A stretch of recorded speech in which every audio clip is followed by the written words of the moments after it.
जय माता दी दोस्तों, यहाँ पर हम देख रहे हैं एथर का Q4 का रिजल्ट आउट हो चुका है।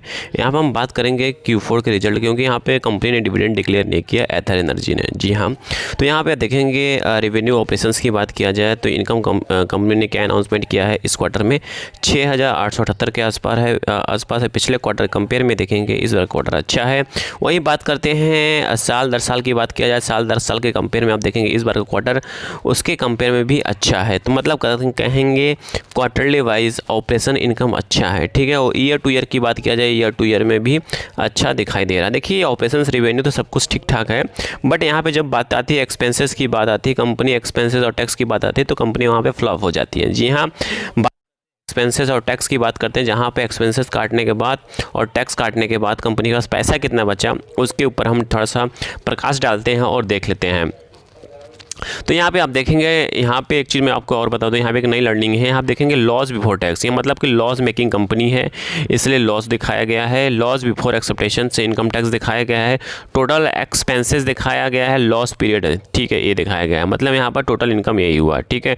तो यहाँ पर टोटल इनकम देखेंगे कंपनी का किस बार का कितना लॉस में गई है कंपनी। इस बार देखेंगे कंपनी का जो लॉस है वो पिछले क्वार्टर कंपेयर में इंक्रीज़ हुआ है। जी हाँ, पिछले क्वार्टर कंपेयर में इंक्रीज हुआ है।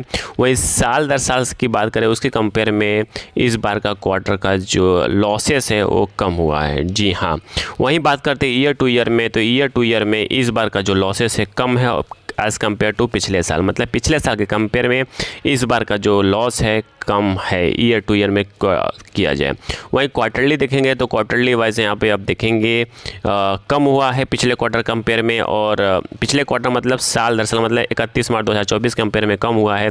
वहीं बात करते हैं Q3 से कंपेयर करेंगे तो उसके कंपेयर में थोड़ा सा बढ़ा है। जी हाँ, तो बात हो गई लॉस मेकिंग कंपनी है, तो यहाँ पे बात होती है, क्वेश्चन से उठता है क्या हमें इसमें इन्वेस्टमेंट करना चाहिए। तो देखेंगे यार इसमें ना लॉस में की कंपनी होने के बावजूद भी इसके शेयर्स में देखेंगे तूफान ये तो मची रहती है, उठा पटक मचा रहता है। लोग मतलब कि देखते हैं लॉस में की कंपनी उसके बाद भी खरीदते हैं, फिर उसके बाद कुछ हो जाएगा ऊपर नीचे 2% के लिए, मतलब कुछ 1% के लिए भी कुछ दिक्कतें आ गई इस कंपनी में, तो लोग क्या करेंगे कि इसके कार्ड्स कहेंगे कि फंस गए फिर परेशान होंगे। तो हमेशा मतलब देखिए हमेशा इंसान को अच्छे शेयर्स में इन्वेस्टमेंट करना चाहिए जहाँ पे पैसे डूबने की शंका खत्म हो जाना चाहिए। जी हाँ, अगेन यहाँ पे बाय सेल कोई रिकमेंडेशंस नहीं, जस्ट एजुकेशन पर्पस से इन्फॉर्मेशन को शेयर किया जा रहा है। यहाँ पहली बार विजिट किए हैं जरूर सब्सक्राइब करिए लेटेस्ट और जेन्युइन इन्फॉर्मेशन पाने के लिए, क्योंकि सब्सक्राइब नहीं करेंगे तो आपके पास नोटिफिकेशन नहीं आएगा। तो आपके पास नोटिफिकेशन नहीं आएगा तो कहीं ना कहीं किसी अपॉर्चुनिटी को आप मिस कर सकते हैं। चलिए वीडियो वाइंड अप करते हैं और क्लोज करते हैं। Thank you for watching this video.